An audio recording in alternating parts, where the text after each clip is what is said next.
Good day everyone, I'm Erica Vergara Palogan from BPAD 1B. So our topic is all about human population and the environment.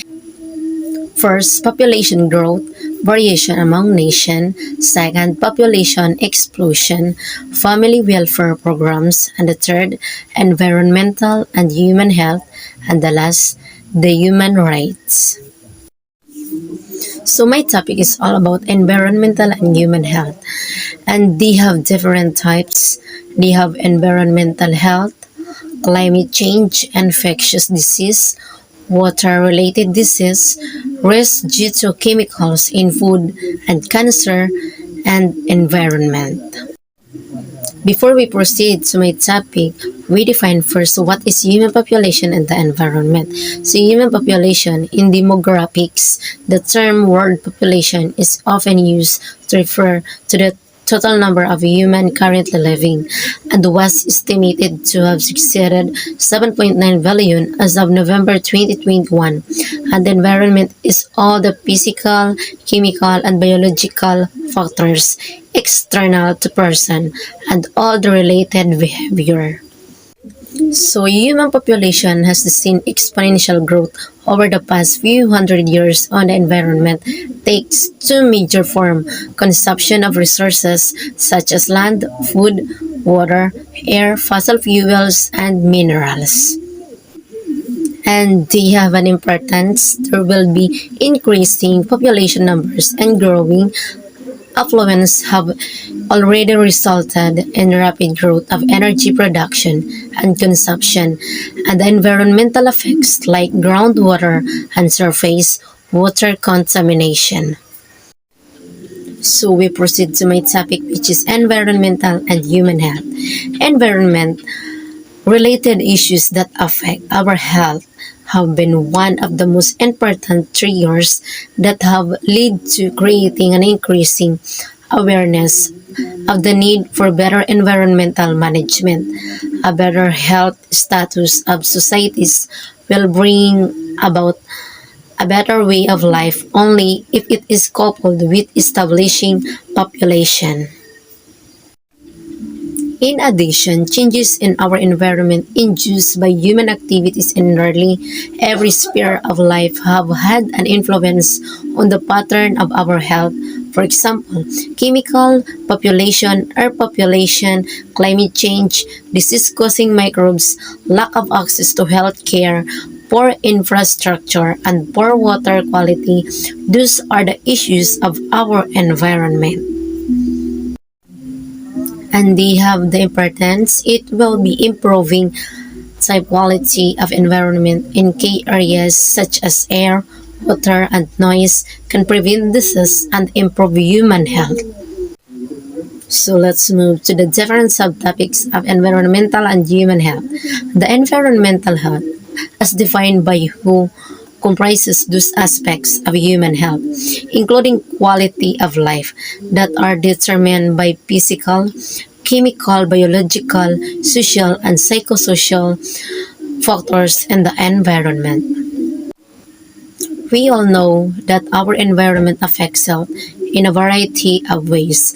Climate and weather affect human health. Public health depends on sufficient amounts of good quality food, safe drinking water, and adequate shelter. The importance the world must address people's health care needs and sustainable use of natural resources which are closely linked to each other. Let's move the next subtopics, which is the climate change. Human civilization have adapted mankind to live in a wide variety of climate. Both climate and weather have a powerful impact of human life and health issues. Human sociology can adapt to changes in weather within certain limits. However, marked short-term fluctuation in weather lead to serious health issues. Climate change, together with other natural and human-made health stressors, influences human health and disease in numerous ways. Infectious disease. Many infectious diseases have reemerged of vengeance, loss of effective control over disease, such as malaria and tuberculosis, have led to a return of the diseases after being kept under stringent control. We all know that there are many diseases in our country, like tuberculosis, have been effectively treated with anti-tubercular drugs for decades. Tuberculosis is the contagious disease that is spread through air. Only people who are sick with pulmonary TB are infectious. Infectious diseases are a leading cause of death worldwide, particularly in low-income countries, especially in young children. Water-related diseases among the main problems are lack of priority given to this sector, lack of financial resources, erratic water supply and sanitation services, poor hygiene-related behavior patterns, and inadequate schools, hospitals, health center, and etc. Providing access to sufficient quantities of safe water, the provision of facilities for a sanitary disposal of excreta. Water improperly stored in homes is frequently contaminated by inadequate management at the household level. And conservation of water and better management is an urgent need. And they also four major types of water-related disease. First, waterborne disease. These are caused by dirty water contaminated by human and animal waste, especially from urban sewage or by chemical waste from industry and agriculture. Second, water-based disease.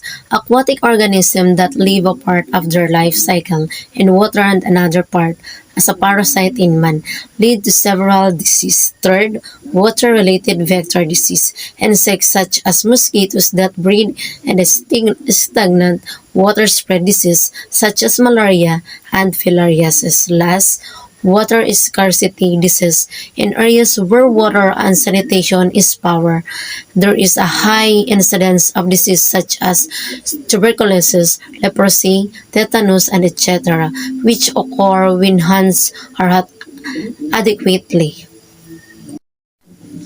Next, risk due to chemicals in food.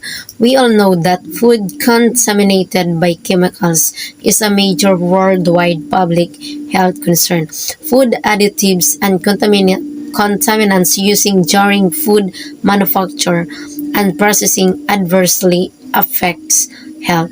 Chemical substances can play an important role in food production and preservation.